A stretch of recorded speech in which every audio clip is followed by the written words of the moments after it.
Mon général, bonjour. Bonjour.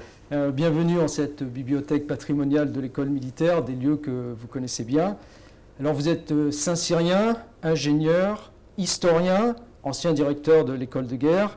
Vous enseignez aujourd'hui la stratégie à Sciences Po Paris. Vous êtes également membre du conseil scientifique du CSFRS.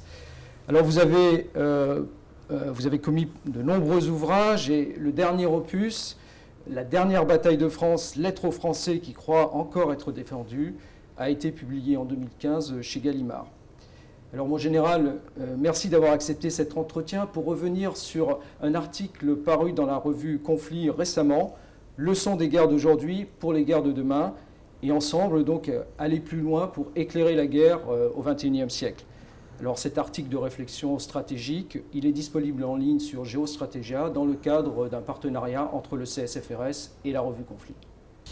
Alors mon général, peut-être avant de s'intéresser aux guerres d'aujourd'hui et aux guerres de demain, peut-être pourrait-on s'intéresser à la guerre, aux guerres de toujours, pourrait-on dire. La longue période de paix à l'extérieur comme à l'intérieur de nos frontières est vraisemblablement en train de s'achever, mais elle aura modelé les esprits. La guerre, ou du moins l'affrontement armé, semblait à la fois condamné, démonétisé, dépassé. Et puis le spectre de la guerre totale et de la guerre nucléaire semblait annihiler toute idée de régler par la force les différends, en tout cas entre les puissances majeures. Mais pour reprendre la formule de Trotsky que vous citez, si vous ne vous occupez pas de la guerre, elle, s'occupera de vous. Et par ailleurs, vous soulignez qu'il ne convient pas de limiter la notion de guerre à l'affrontement armé, mais plus largement à l'affrontement politique entre sociétés. Je crois que vous avez raison que la prise de conscience est nécessaire. Alors, pas la nôtre, militaire, parce que nous sommes conscients de ces problèmes-là, mais il est clair qu'en Europe, en général, la notion de guerre s'est un peu évaporée, parce que l'Europe nous a donné quelque chose de formidable, c'est la paix en Europe pendant 75 ans. Et donc les Européens en général ont pensé que la guerre avait disparu et qu'ils l'avaient tuée dans le monde parce qu'ils l'avaient tuée en Europe. Et on s'aperçoit que c'est évidemment tout à fait faux. Les militaires ne l'avaient pas oublié parce qu'ils faisaient la guerre ailleurs, mais les Européens l'avaient oublié. Et aujourd'hui, jamais l'armée française n'a été aussi engagée depuis plus d'un demi-siècle, depuis la guerre d'Algérie. L'armée française, comme la France, sont aujourd'hui en guerre. Et le monde est devenu de plus en plus dangereux. C'est-à-dire que la menace qui apparaissait lointaine, ponctuelle, se rapproche. Elle est devenue stratégique et elle nous intéresse directement. Les champs de braise, en quelque sorte, du Donbass à la Libye, au Sahel, sont venus enserrer l'Europe et les braises viennent tomber chez nous. Elles s'appellent le Bataclan, elles s'appellent l'attentat de Nice, elles s'appellent Stockholm, etc. Donc oui, il faut absolument retrouver que les citoyens s'intéressent à nouveau à la guerre pour s'en protéger. Oui, alors vous l'avez dit, donc on constate une dégradation brutale, profonde de la sécurité nationale et internationale. Et vous l'avez également bien souligné, les armées l'ont constaté, surtout depuis le début du siècle, et nos concitoyens l'ont hélas éprouvé dans leur chair depuis les attentats que vous citiez. Alors, quels sont les enseignements principaux que vous tirez des guerres d'aujourd'hui ? Alors d'abord, je crois que c'est une vraie gageure, évidemment, de traiter le problème en quelques minutes. Donc vous me permettrez simplement de brosser à grands traits un certain nombre d'éléments qui me paraissent fondamentaux. Le premier fondamental, c'est que la guerre dure, mais que la guerre ne change pas fondamentalement. Et qu'on a beaucoup cru que les avancées technologiques, les avancées politiques, les avancées civilisationnelles allaient changer la guerre. Or, la guerre ne change pas. Avec une première idée importante, c'est que nous ne pouvons pas commander à la guerre. On a cru, après la chute du mur, que la guerre pouvait être dirigée, qu'elle pouvait être un outil rentable de réalisation des visées politiques. On s'aperçoit bien que c'est faux. Regardons les deux dernières grandes guerres qui ont totalement déstabilisé notre monde. Je pense à l'engagement américain en 2003 en Irak, qui va faire exploser le Moyen-Orient, créer Daesh, créer ces attentats dont nous avons parlé. Et évidemment, ça n'était pas le souhait de M. George W. Bush. La deuxième guerre qui a complètement dérivé, c'est la guerre, notre propre guerre en Libye en 2011, qui devait être Oui. courte et ponctuelle, et qui a déstabilisé le Sahel et qui a déstabilisé l'Afrique noire subsahélienne pour des décennies. Donc on ne peut pas commander à la guerre. Et je crois que c'est une leçon importante. Il ne faut pas jouer avec la guerre, parce que Clausewitz nous l'a appris, la guerre n'est pas un objet, elle est un sujet, et dès lors que vous la déclenchez, elle a une vie propre. Donc évitons les guerres de choix, conduisons les guerres d'obligation parce que nous en avons à conduire, mais évitons les guerres de choix, elles sont toujours un mauvais choix. D'autres leçons peut-être, d'autres leçons. La première, on l'a vu, c'est que nous sommes allés, pour de multiples raisons, vers des formats d'armées extrêmement resserrés, en pensant que des petites armées pouvaient produire des résultats stratégiques. On a pensé que la capacité à durer n'était pas importante. On s'aperçoit aujourd'hui que c'est faux. La guerre dure toujours longtemps. La guerre, c'est 15 ans, ça ne peut pas être en dessous de 15 ans. Et donc, il faut des armées qui aient suffisamment d'épaisseur stratégique pour pouvoir conduire ces guerres dans la durée. Et donc, nos modèles de force actuels, qui sont des modèles ramassés, capables d'efficacité tactique et ponctuelle, s'avèrent en fait relativement inadaptés, voire très adaptés, devant les conflits stratégiques qu'elles ont à relever. Ce qui me paraît également intéressant, c'est que la guerre, évidemment, n'a pas changé de nature. Parce que je crois qu'il faut comprendre que la guerre ne change pas de nature. Elle est toujours l'affrontement armé des volontés. Les armes changent, mais la nature de la guerre ne change pas. Mais ce qui a changé dans le visage, c'est qu'avant la guerre, c'était ce qu'on a pu appeler le tribunal de la force. C'est-à-dire que c'était la force qui l'emportait.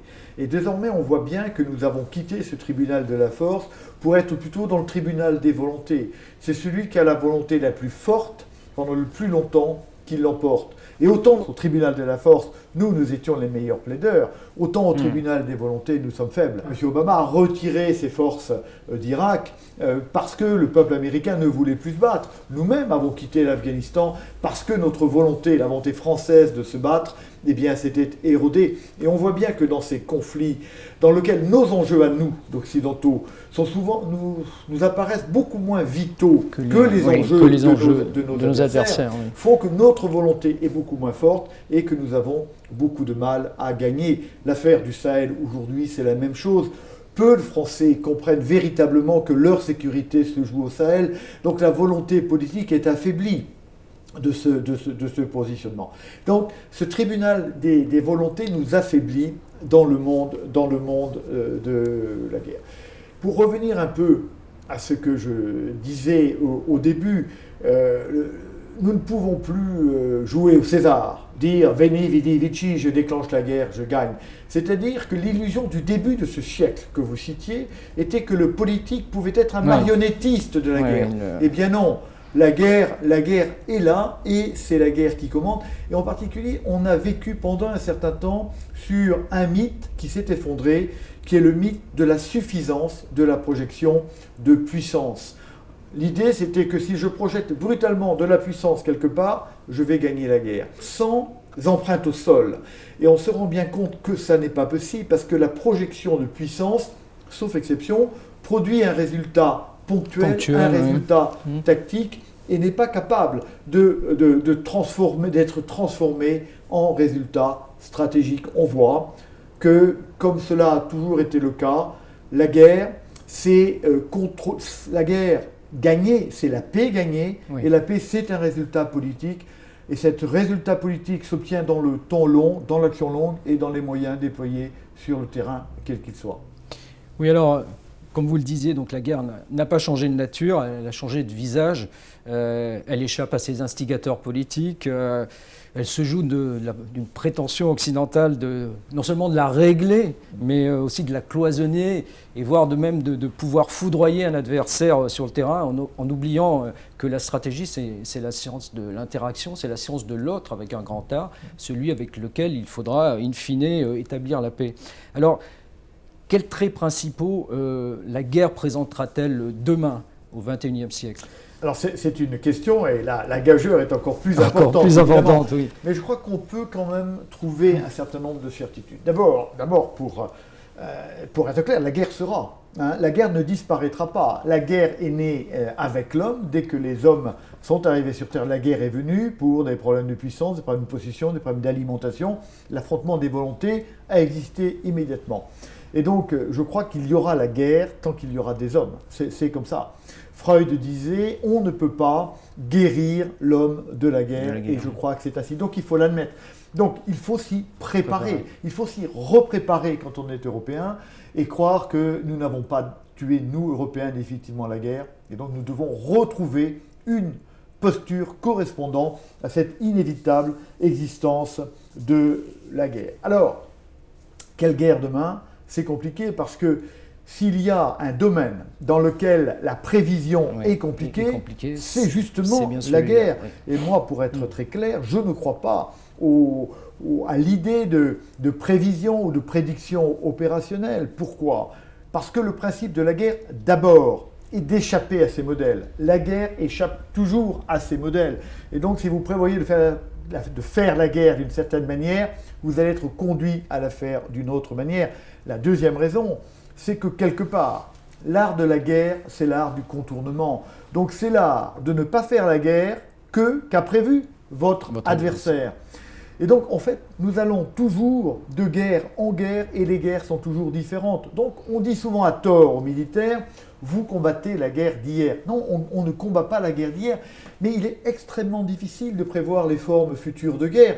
Et ce qui veut dire que dans 80% des cas, les armements que nous concevons ne sont pas utilisés pour les raisons pour lesquelles on les a conçus, mais pour d'autres objectifs. Le cas du Rafale est clair, par exemple. Il a été conçu pour lutter dans une guerre majeure contre l'Union soviétique. Ce n'est pas du tout le métier qu'il fait. On est obligé de le modifier de nombreuses fois.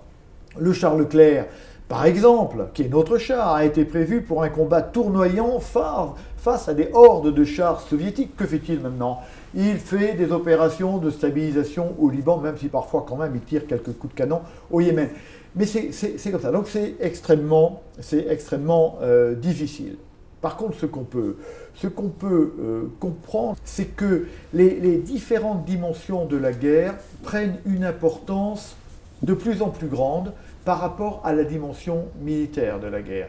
C'est-à-dire que la guerre a été vécue, en particulier pendant la guerre froide, comme d'abord un affrontement militaire.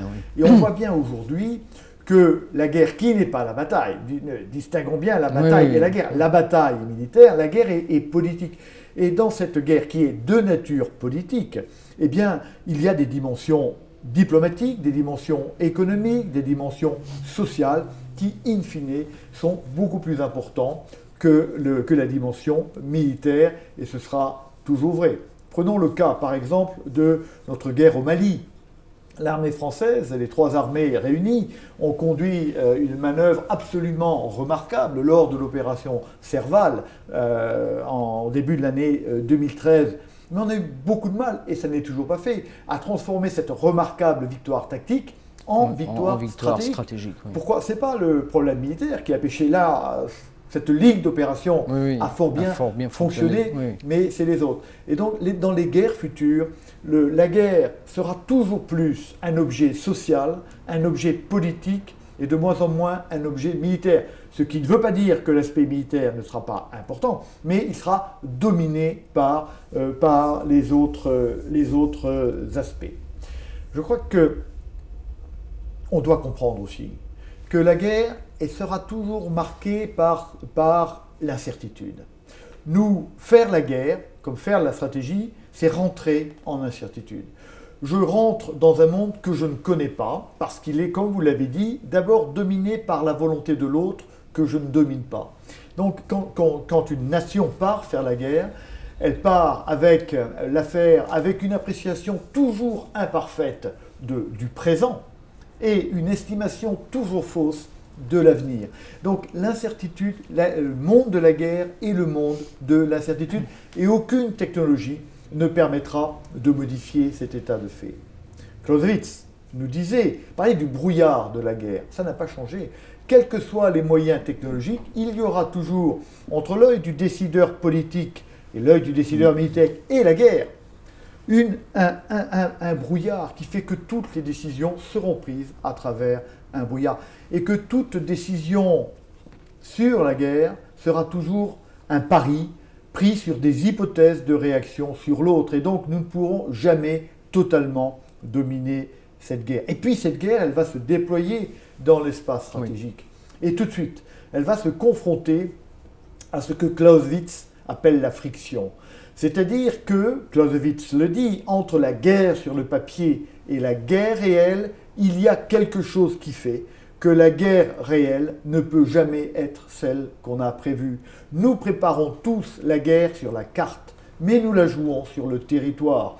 Et quand nous préparons la guerre sur la carte, nous connaissons mal le territoire. Et donc il y aura toujours quelque chose qui ne fonctionnera pas. La logique de la guerre, comme la logique de la stratégie, c'est la logique du grain de sable. C'est comme ça. Je ne peux pas faire la guerre comme nous l'avons fait en 1940 en imaginant que nos plans vont fonctionner. Ils ne fonctionneront pas. J'ai besoin de plans pour préparer la guerre, mais je sais que le succès dans la guerre viendra de ma capacité demain à adapter mon plan. Et ça passe par des moyens matériels, des moyens intellectuels, la formation de nos cadres, etc. Où se passera-t-elle cette guerre? Oui, alors quels espaces, quels champs, oui. Quel champ de guerre demain? Alors, je ne sais pas. Ce que je sais, c'est qu'il y aura les anciens champs de guerre et les nouveaux champs de guerre. Vous l'avez rappelé, je suis historien. Ce qui me frappe, c'est que la guerre est venue toujours se saisir des espaces que découvrait l'homme. L'homme a vécu sur Terre, on a fait la guerre sur Terre. L'homme a dominé la mer et la guerre navale est venue s'installer. L'homme, au début du XXe siècle, a commencé à dominer l'air et naturellement, la guerre est venue s'installer dans les airs. Puis, un demi-siècle plus tard, nous avons commencé à dominer l'espace et la guerre est venue s'installer dans l'espace. Et puis, il y a quelques années, nous avons commencé à dominer le cyberespace. Et désormais, nous sommes obsédés de cyberguerre et de cybersécurité. Qu'inventerons-nous demain? Je ne sais pas. Mais tous les espaces que conquiert l'homme est aussitôt conquis également par la guerre. Donc, avec ce point particulier, que quand elle conquiert un nouvel espace, la guerre n'échappe pas, ne quitte pas l'autre partie, les autres espaces. C'est pour ça que les nations... Ils s'additionnent. Ils s'additionnent. Oui. Ce qui fait qu'il est extrêmement difficile pour une nation, même de la taille de la France, de pouvoir répondre à toutes les menaces parce que le spectre des possibilités de guerre devient de plus en plus vaste. Ce qui explique d'ailleurs en particulier de porter la défense à un niveau supranational. Vous l'avez rappelé, j'enseigne la stratégie à HEC. Et je l'enseigne à Sciences Po. À Sciences Po. Et alors, mes jeunes étudiants me disent, mais pourquoi encore des hommes? À quoi servent des hommes? Demain, la guerre sera une guerre de robots. De robots, oui, bien sûr. Et je crois que c'est important d'expliquer que la guerre reste toujours la guerre des hommes. Et que les robots ne sont jamais qu'une nouvelle arme, une nouvelle technique, mais que ça ne change pas profondément la guerre. C'est-à-dire qu'un des champs finalement principaux de la guerre, c'est le champ intérieur. C'est la volonté dont vous parliez, politique, mais aussi qui doit être finalement se relayer dans la volonté de chacun des combattants ou de chacun de ceux qui seront confrontés à la guerre. Vous avez 1000 fois raison. Toute victoire, dans tous les domaines d'ailleurs, mais toute victoire est toujours d'ordre psychologique. Elle n'est jamais d'ordre technique, elle est d'ordre psychologique. C'est-à-dire qu'à la guerre comme en stratégie, en général, le matériel n'est qu'un médium pour aller atteindre le psychologique. Et c'est très bien que vous rappeliez ce phénomène, parce que moi je crois que la prochaine guerre commencera effectivement comme une guerre de robots. On en verra d'abord des robots se battre. Et puis assez vite, les robots ils se détruiront, il n'y aura plus de robots. Et la guerre redeviendra la guerre des hommes. C'est exactement ce que le signe de toutes les résistances. Votre grand-père, comme le mien, ou votre père comme le mien, une fois que les Allemands aient eu conquis la France, ils ont pris leurs armes, ils ont appartenu à des milieux de résistance. Ça, on le trouve en Irak, on le trouve en Afghanistan. C'est toujours la même chose. Une fois que les armées de Saddam Hussein furent détruites, les guérilleros ont pris les armes et se sont défendus. Ce sera toujours comme ça. Donc la guerre de demain commencera par une guerre de robots et elle se terminera au sol par des gens qui seront les uns près des autres dans l'affrontement des volontés, dans l'affrontement probablement sanglant des volontés. Et je crois que là, il est important de bien comprendre le rôle de la technologie dans la guerre. Et il est fondamental. Mais il est fondamental au bas niveau de la guerre. C'est-à-dire que la technologie change, pour reprendre les termes américains, change le warfare, mais pas la guerre. Pas la guerre elle-même, C'est-à-dire que la technologie n'a d'influence, une influence profonde, mais n'a d'influence qu'aux deux bas niveaux de la guerre, c'est-à-dire au niveau technique et au niveau tactique. La stratégie, l'art stratégique, l'art opératif et la politique elle-même, qui sont les trois niveaux supérieurs de la guerre, ne sont pas vraiment impactés par la technologie. Et donc c'est pas, on le voit bien, on a bien vu en Afghanistan, où l'Occident a mis en place la coalition la plus puissante avec la technologie de dernier niveau. Et, reconnaissons-le, nous avons perdu, puisque les talibans occupent maintenant à nouveau plus de 50% du territoire.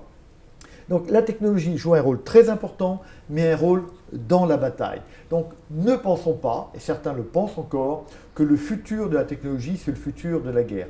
Non, la technologie, dont les robots, joue au bas niveau, dans la bataille, mais ne joue pas vraiment sur la guerre. Alors vous parlez de la technologie, mais est-ce que finalement la technologie pour les pays occidentaux, pour les armées occidentales, ce n'est pas également une façon d'éviter un prix trop lourd à payer, un prix du sang trop lourd à payer, un prix du sang que la volonté politique ou les opinions publiques, en tout cas, ne seraient pas prêts à payer, selon l'enjeu, évidemment, selon la nature de l'enjeu. C'est évident, bien sûr, on a eu le mythe de la guerre zéro mort, né au début des années 2000 aux États-Unis, et donc toute la technologie a cherché à éviter les morts, pas chez nous, pas chez les autres, chez nous, naturellement. Bien sûr. Et c'est vrai qu'il y a cette tentation, il y a cette nécessité, et la technologie a un rôle tout à fait important, en particulier dans sa dimension défensive, parce que on sait bien que le coût politique aujourd'hui du sang versé est beaucoup plus lourd que le coût politique du sang versé il y a par exemple 100 ans. Oui. On le sait bien. Et donc si le politique veut pouvoir utiliser ses armées, il faut qu'il puisse le faire à coût politique minimal, donc à sang versé minimal. Et donc la technologie a un rôle tout à fait important dans ce domaine-là. Et donc il faut faire des recherches, il faut innover, il faut trouver. Mais en même temps, il ne faut pas imaginer que c'est parce que vous possédez la meilleure technologie que vous gagnez les guerres. La guerre d'Irak ou la guerre du Vietnam en est un exemple flagrant. Donc il faut savoir combiner l'intelligence technologique, la perfection technologique, pas le perfectionnisme, avec le volume, puisqu'on sait qu'on a besoin d'armées importantes pour arriver à occuper, à contrôler l'espace, et puis la volonté politique et les autres dimensions économiques, diplomatiques et politiques. Mais nous ne leurrons pas. La course à l'armement débouche sur la guerre, elle ne débouche pas sur la paix. C'est la conjonction des lignes d'opération diplomatiques, économiques, toutes les autres lignes d'opération qui vont permettre la construction d'une paix meilleure que la précédente. Et la guerre ne doit jamais se donner comme objectif que l'établissement d'une paix meilleure que la précédente, sinon elle n'est pas évidemment légitime. Alors, ces guerres de demain dont vous nous avez brossé les traits principaux, mais qui seront toujours le domaine de l'incertitude et qui seront toujours une épreuve de la volonté politique, comment s'y préparer donc collectivement? Et puis, je dirais, ce collectif, quel devrait être son contour? On parle par exemple d'armée européenne et donc de transfert d'une certaine partie de la volonté politique au niveau européen. Est-ce que cela vous semble souhaitable? Est-ce que ça vous semble envisageable? Et puis, comme nous sommes dans ce sanctuaire dédié à la réflexion stratégique, quel champ de réflexion faudrait-il ouvrir dès aujourd'hui? Alors, je vais répondre à vos trois questions. Alors, l'entraînement, bon, j'ai quitté le service actif il y a déjà quelques années, et on est effectivement assez vite dépassé par l'évolution extrêmement rapide des technologies. Mais ce que je retiens de mes 38 ans de métier militaire, c'est qu'au-dessus de l'individuel, ce qui est important, c'est le collectif. Et là, il faut se rappeler la phrase de Rudyard Kipling, qui est tout à fait intéressante, emblématique, qui nous dit, certes, La force de la meute, c'est le loup, mais la force du loup, c'est la meute. Oui. Et une bonne armée, c'est une armée qui sait constituer des meutes tournées vers un projet commun. La construction des collectifs, la construction de l'esprit de corps, de l'esprit d'équipage, de l'esprit d'équipe, c'est ça qui donne la force à une armée. Et à contrario, on sait bien que les armées qui perdent, c'est les armées qui ne deviennent plus qu'une addition d'hommes que rien ne lie, ni le projet, ni la fraternité, ni ces valeurs extrêmement fortes qui font qu'un ensemble d'hommes devient une armée. Donc, ce qu'il ne faut pas négliger, ce sur quoi il faut insister, c'est le collectif. Et une des grandes difficultés dont sort l'armée française, c'est qu'elle a tellement été déployée dans ces 10 dernières années qu'elle conservait les capacités temporelle et financière de travailler sur la formation individuelle, mais qu'elle a été conduite à négliger un peu le collectif, vers lequel nous revenons, parce que c'est le collectif, le projet, les valeurs, le sentiment d'être ensemble dans une aventure commune qui crée une véritable armée. Votre deuxième question portait sur l'Europe. Un autre collectif peut-être alors. Un autre collectif. Vous avez raison, vous avez raison. Alors, moi je pense, mais j'en suis absolument sûr, il n'est plus possible pour une nation comme la France, quels que soient les investissements qu'elle fait dans la défense, et Dieu sait que la France est bien meilleure dans ce domaine-là que la plupart de ses camarades européens, il n'est plus possible pour cette nation, compte tenu de l'élargissement des champs de la guerre, et compte tenu de l'explosion des coûts des armements, il n'est plus possible qu'une nation puisse conserver l'intégralité des moyens lui permettant de faire face à tout le spectre de la menace, et ce sera de moins en moins vrai. On sait bien que l'armée française, aujourd'hui, ne serait pas capable de conduire ces opérations sans l'aide très importante de l'armée américaine en termes de transport logistique. Vous savez bien, aussi bien que moi, puisque vous étiez dans ce métier-là, en termes de renseignement, etc. Mais voilà, on a besoin des autres. On ne peut pas au niveau d'une nation. Donc il faut, d'une part, nous, armée française, qui sortons de 25 ans de déconstruction de notre armée, la reconstruire, et la loi de programmation militaire actuelle va évidemment dans le bon sens. Donc, mais en même temps, il faut déjà voir au-delà. Mais alors, peut-on parler d'armée européenne? Moi, je m'oppose en faux. Il ne peut y avoir d'armée européenne que s'il existe des citoyens européens. Aujourd'hui, il n'y a pas de citoyens européens, et nous en sommes à des décennies. Donc, il faut construire la défense de l'Europe. Et ce sera l'armée des armées européennes ou l'armée des nations européennes. Et il faut imaginer des systèmes d'intégration plus forts, etc. Mais tant qu'il n'y aura pas de citoyens européens, un soldat qui soit français, qui soit polonais ou qui soit espagnol, ne mourra pas pour l'Europe, il mourra pour sa nation. Il mourra pour sa nation. Donc deux conditions, l'existence d'un citoyen européen et l'existence d'une autorité légitime, politique légitime, pouvant légitimement ordonner à un soldat de mourir. Et nous en sommes à des décennies. Donc parlons défense de l'Europe, parlons armée des armées, parlons armée des nations, et allons vite là. Pourquoi? En particulier parce que les Européens ne veulent pas le voir. Mais il y a quelque chose qui est inévitablement inscrit dans le déroulement du temps, c'est le découplage entre les États-Unis et l'Europe. Pour de multiples raisons, nous n'avons pas le temps d'en parler aujourd'hui, mais dans 30 ans, peut-être 35 ans, je peux vous assurer que l'un et l'autre seront découplés. C'est-à-dire que les Américains, plus jamais le soldat Ryan ne viendra mourir sur une plage de France. C'est fini cette affaire-là. Il faut le savoir. De Gaulle l'avait compris dès 1958 et évidemment le phénomène s'est accéléré. Et donc il nous reste un petit créneau de 25-30 ans pour arriver à construire notre propre défense, qui n'est pas que notre défense à nous, qui est aussi la défense du monde. Pourquoi la défense du monde?